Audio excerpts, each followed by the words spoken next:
The Moors during this period brought to the Iberian Peninsula, to the world of Christendom, their various ways of seeing the world, and among them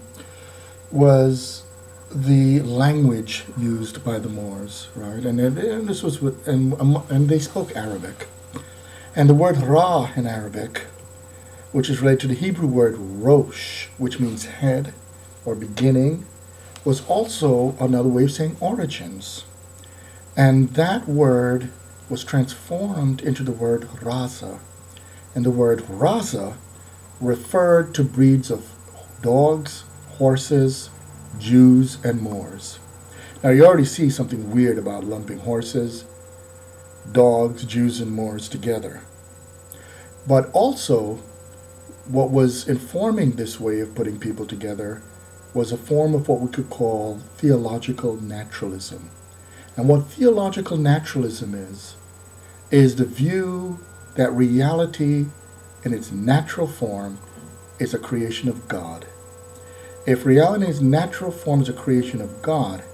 then the unnatural is anything that deviated from God. And since in that world God was Christian, then the non-Christians, the Jews and the Moors, were deviations from God. In 1492, after 800 years of Moorish rule, Queen Isabella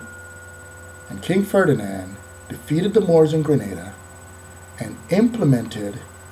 a period of expansion that began with the Inquisition in the March of that year, and by October of that year expanded into the Atlantic Ocean, with Columbus landing in the Bahamas. And when Columbus and his men landed, they went expecting to see Muslims or Jews,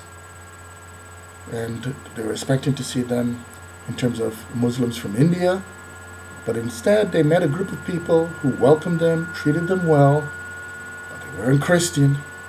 they weren't Jews, and they weren't Moors, and this inaugurated a great upheaval in the world of Christianity, Islam, and Judaism